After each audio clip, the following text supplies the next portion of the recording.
इस बैठक में रक्षा मंत्री राजनाथ सिंह, सीडीएस अनिल चौहान, एनएसए अजीत डोभाल के साथ साथ तीनों सेनाओं के प्रमुख मौजूद रहे। इस हाई लेवल बैठक पर सूत्रों के हवाले से यह बड़ी खबर आई है कि पीएम ने तीनों सेनाओं को एक्शन लेने की पूरी छूट दे दी है। सूत्रों के मुताबिक बैठक में पीएम मोदी ने कहा है कि आतंकवाद का पूरी तरह से सफाया करेंगे। भारतीय सेना को कार्रवाई करने की पूरी छूट है। सेना समय और टारगेट तय करे। हमें सेना की क्षमता पर पूरा विश्वास और भरोसा है। तो बड़ी खबर, पहलगाम हमले के बाद एक बड़ा फैसला लिया गया है सरकार की तरफ से और पीएम आवास पर कल अहम बैठक हुई थी। इस बैठक में रक्षा मंत्री राजनाथ सिंह, सीडीएस अनिल चौहान, एनएसए अजीत डोभाल के साथ साथ तीनों सेनाओं के प्रमुख मौजूद रहे।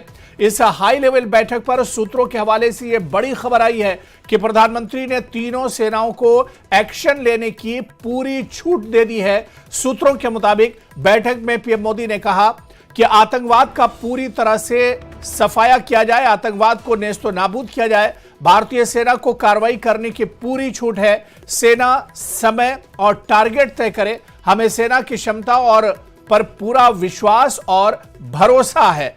तो पहलगाम में आतंकी हमले के बाद लगातार बैठकों का दौर चल रहा है और लगातार पूरे देश में एक नाराजगी और गुस्सा है। पहलगाम आतंकी हमले में 26 लोग मारे गए थे, 26 लोगों का कत्लेआम हुआ था और इसके बाद लगातार बड़े फैसले भारतीय सरकार की तरफ से लिए जा रहे हैं। कल जो बैठक हुई है प्रधानमंत्री की रक्षा मंत्री राजनाथ सिंह के साथ, ये बैठक काफी इंपॉर्टेंट थी और इस बैठक में सीडीएस अनिल चौहान, एनएसए अजीत डोभाल के साथ तीनों सेनाओं के प्रमुख भी मौजूद रहे। इस हाई लेवल बैठक पर सूत्रों के हवाले से अब यह बड़ी खबर आई है कि पीएम ने तीनों सेनाओं को एक्शन लेने की पूरी छूट दे दी है। सूत्रों के मुताबिक बैठक में पीएम मोदी ने कहा है कि आतंकवाद का पूरी तरह से सफाया करेंगे, आतंकवाद को नेस्तो नाबूद करेंगे, आतंकवाद को जड़ से उखाड़ फेंकेंगे।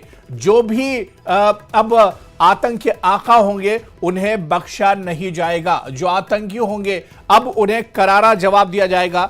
भारतीय सेना को कार्रवाई करने की पूरी तरह से छूट दी गई है, यानी तीनों सेनाओं से कहा गया है कि उन्हें पूरी छूट है। वो आतंकवाद के खिलाफ जिस तरह से चाहे उस तरह से कार्रवाई करें। सेना समय और टारगेट तय करे और हमें सेना की, प्रधानमंत्री ने कहा कि हमें सेना की क्षमता पर पूरा विश्वास और भरोसा है। हमारी सेना किसी भी आतंकवादी हमले का मुंहतोड़ जवाब दे सकती है और अब आतंकवाद के खात्मे का एक तरह से वक्त आ गया है। टारगेट सेट है और अब आतंकवाद का द एंड होगा। और ऐसे में अब प्रधानमंत्री के साथ जो बैठक हुई है, ऐसे में हमारी जो सेनाएं हैं उनका भी हौसला बढ़ेगा और अब हमारी जो सेनाएं हैं वो लगातार आतंकवाद का मुंहतोड़ जवाब देती रही हैं और अब जिस तरह से खुली छूट सेनाओं को मिली है, ऐसे में अब आतंकवाद को नेस्त नाबूद करने से कोई नहीं बचा सकता है।